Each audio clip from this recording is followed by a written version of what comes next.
In this very simple demonstration, we're going to take a look at using a Visio drawing and saving it into the browser. This uses the new file extension for Visio. So I'll log on to the remote box.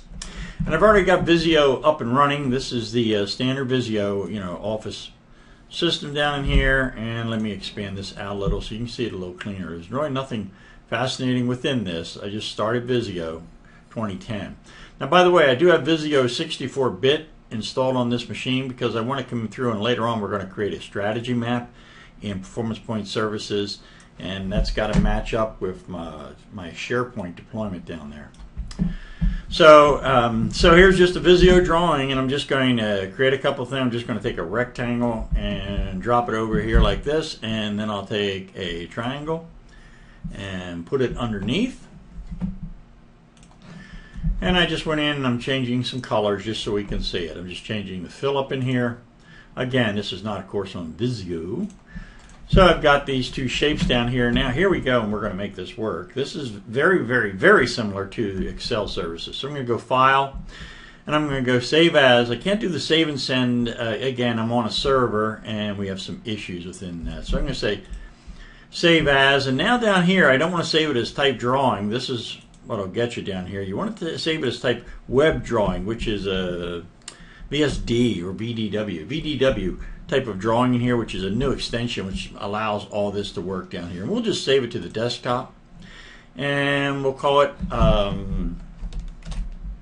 Visio in the browser. Cool. And we'll save. And now we can drop Visio on down.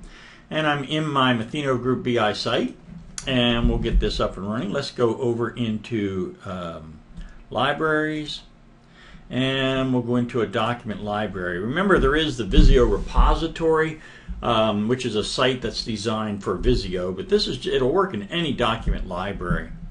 So now I'm going to use the browse function. I'm going to say add, and I'll browse on in to my desktop. Maybe I will, if she can get it to work. Thank you. So we'll scroll down and we'll find the drawing we want, Visio in the browser. And that sounds fine, and we'll say OK to do the upload. And there's Visio in the browser. And now to test it, we'll just click on her. There she is. Nothing fascinating within there. And you see if I have multiple pages, I can come through and select that. Right. So now I've got my Visio in the browser. Now the cool thing here is the person that's viewing this is fully within the browser. They do not need the Visio viewer or anything else. They can view this drawing from anywhere. This will get fairly functional a little bit later on when we go in and start taking these drawings and tying them into a data-driven drawing. So then we'll put it into a web part, and we can take a data-driven drawing. So as data changes, the drawing can change. And we can also put it in a web part so that we could embed that into a dashboard.